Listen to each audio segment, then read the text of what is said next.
Well, forgive the provocative pose. Anyway, I got this recently, and I thought what I'd do is an unboxing. I know there's another video on the internet of somebody having done something very similar.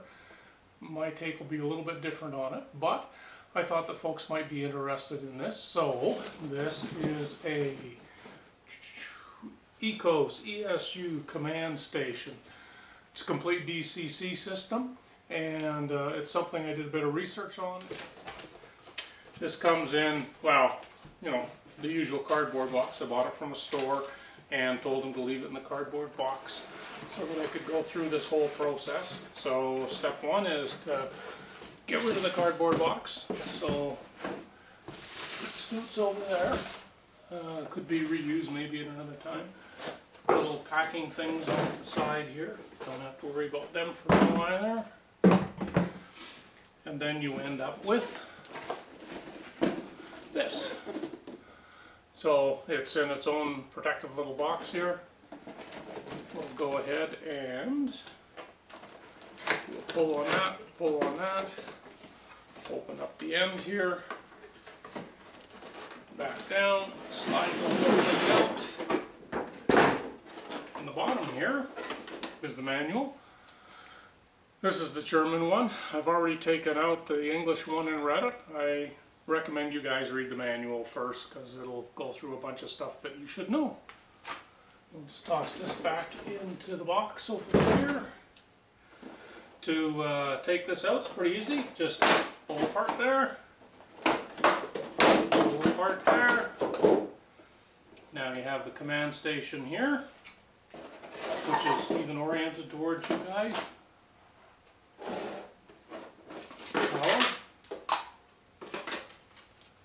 Rechargeable batteries, the cable for the power to go into the main / wall socket, a bag of goodies which includes, don't know what that is, we'll have to figure that out. Oh, I know what that is. That's European connection for here. And then these little guys here, the little green things that are in there, are the connectors for power, output, etc. that go along there, and I'll explain all that shortly.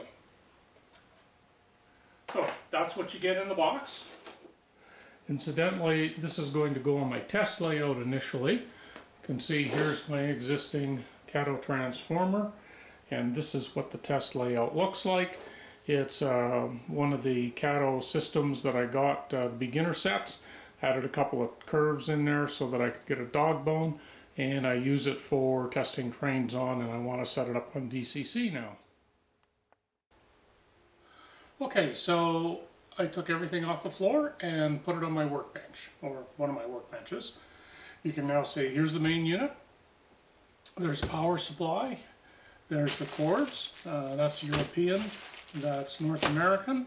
Here's the rechargeable batteries, which are nickel metal hydride, so better than NiCad, but not as great as lithium. And here's the manual. This is the English one. When you go through here, I'm just going to go really quick, and it says Unpacking and Setup. Opening the package, go ahead and open it up. Locating the device, yeah, well, I figured out where it is. And inserting the rechargeable batteries. It says recommend always operating it with batteries in place. They are supplied in case of a power cut. The emergency power supply is needed in order to bridge the short time span between power cut and shutdown of the devices. So let me go ahead and shows a diagram flipping this guy over and going to here, I assume, and there's room for 4 batteries. So these are nickel metal hydride AAA 800 milliamp, and we'll go ahead and pop these guys in.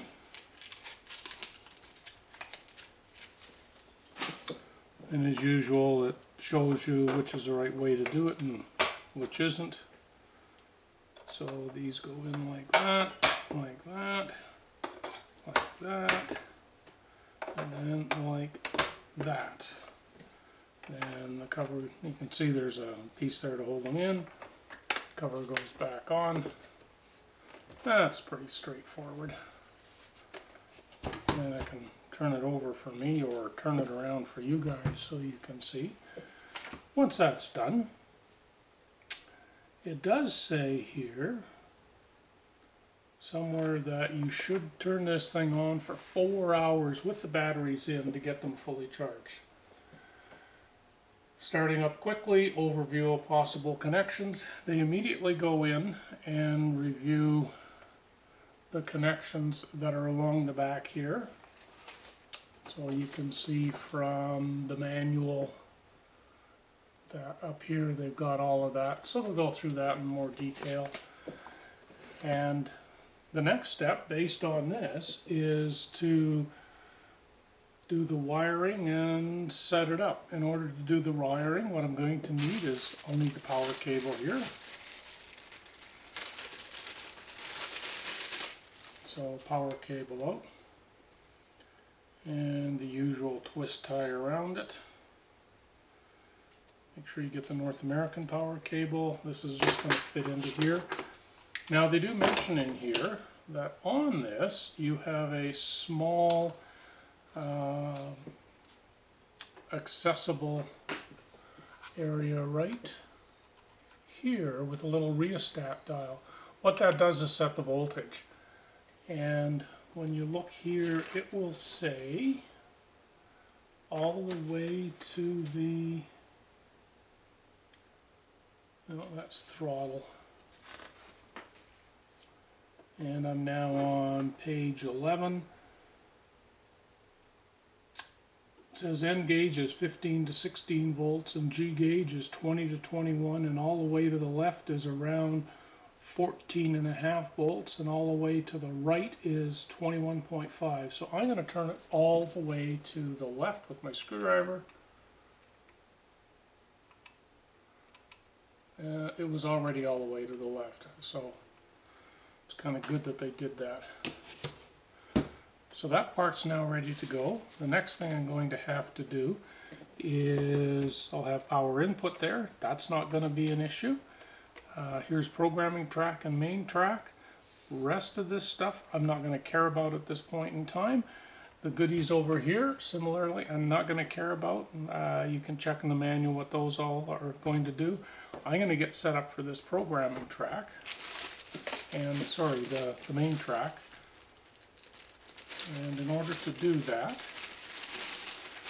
they give you these guys. So what will happen here is, this is the traditional, there's a screw in here, wire goes in, screwed connector screws down, holds it in place, and then this whole item will just go right in. Need to lift it up so I can see it, into here, and then it will click in. And I'm going to click it in because then I have to worry it out in order to get it out. So for my test track, I have it set up with to be interchangeable. So I'm just going to go over there now and show you what I mean by that, because that's going to require me to do a little bit of wiring here to get to the next phase.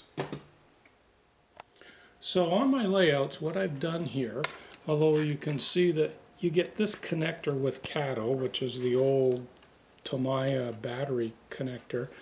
What I've done is gone out to my local electronics store and got these guys. So now this is my feed to the track. This is my feed from the transformer, and I just plug them together. Now all that I need to do when I want to go DCC is unplug this and grab this DCC component and exchange them. So what I have to do is make one of these up, and I'm off to do that now. Alright, what I explained before is, here's the before picture. So I have this connector, I have a couple of pairs of wires, I have a red one and a black one, and then I have what I'm going to connect it all to. The end product looks like this. And I thought I was okay. Here we are back with the ECOS moved over to my test area, and you can see the Cato power pack, the ECOS. Here's the connectors for both test and power track. Here's the power supply. Already adjusted the power supply, as you would have seen earlier, to the lowest voltage setting, so I'm going to plug it in, and it just plugs in like that. And let's move the Kato power pack out of the way, because I'm not going to be running DC now. And we'll just throw this in here. Normally it just goes on the floor. Plug this in down here. Doesn't matter which gets plugged in first. I don't know, but that one's in now. And this one here, I would like to have just a little more lead on that. Just pull that out. This goes to my track. So at this point, all I'm going to do is plug this into power, which is here. When I do, we get a nice screen coming up. As I show this screen at startup, I'm going to keep that in there, and there's a checkbox. I can go boinky, or there's a stylus here. So if I prefer to use the little stylus, I can do that. It says no local selected. Please select a local from local list or create a new local or consist. Well, what I'm going to do first, before I do anything, is take this guy, which is an Intermountain Canadian National FP7A power cable here, and zoom back out. Turn this around so you can see. Remember, power, there is, in here it says, you have to hold it up like that. There's programming, there's main. This is main. It's the longer one, so we'll plug it in.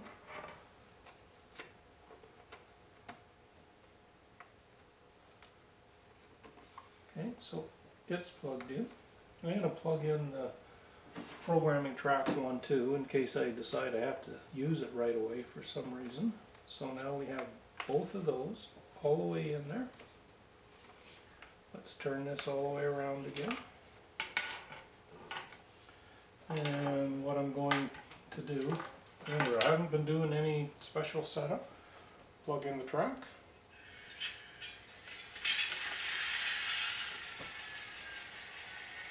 And you can hear what happens. Immediately I'm getting the local sound on it.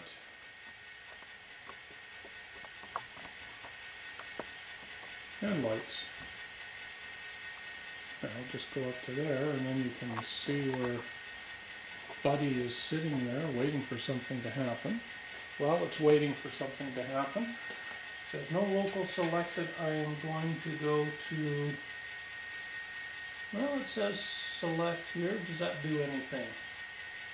Local select left. Well, let's see, what's the road number on this guy? Road number is 4066. 4066. Tick. 28 speed steps. What happens if I just say I want some speed?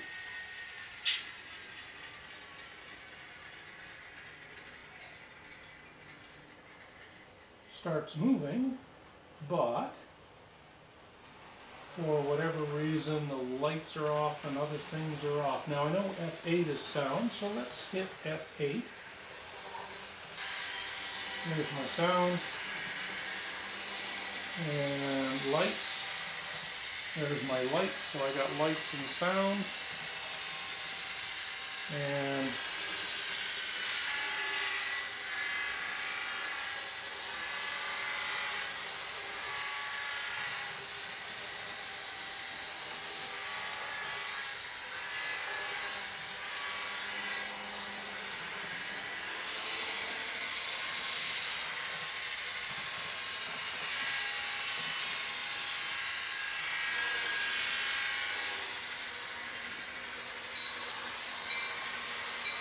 We got bell, so we got light, sound, bell. I don't know if anybody cared about how long that took, but it certainly didn't take all that long to get that going. Now, there's a ton of things you can do here, of course, and that's what I'm going to have to figure out over the next while. Let's see what. The other thing I want you to notice is watch here when I'm going to touch max speed, and there's a little motor drive in there, so I can manually do this, or I can turn it down, and as I turn the throttle, it changes the throttle here. But if I want to go to a spot, I can touch that. You probably heard it slow down a whole bunch once I did that, and it automatically turns this as well, so I can do that. Now I've been reading ahead a little bit, so I know that if I do this, it automatically reverses. What I did there is I went all the way down to 0, and then I went further, and you see that swap. When I do some features on this, then I can go through that. Anyway, that's the setup of it, and it's touch sensitive with either the stylus or whatever you have. What's that button? Oh, that's that button's the same as that guy down there. Go. I wonder if that does track power. Well, not if you. What about stop? Yeah, stop does track power. There's a little stop button there. If I press that, I'm back on track power. So, there's the ECOS setup. It takes pretty minute. I took more time wiring these guys and taking out of the package than actually setting up to run the first loco. And there's a whole bunch of other stuff. I'm happy with that. There's a whole bunch of stuff I have to go off and learn now. And yeah. So hopefully that gave you a little bit of an introduction to the unit. As I go through and learn more stuff, I'll make some more videos about it. Probably program this one a little bit, so if I do a reverse on it without changing speed, yep, it does that. So slows down, hits the brakes, backs up. I have no backup light.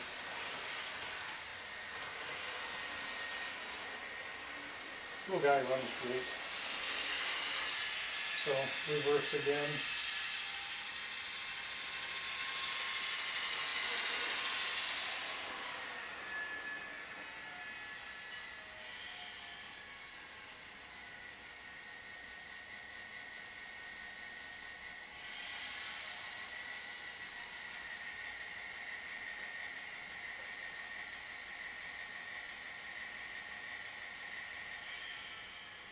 I guess that would be speed step 1.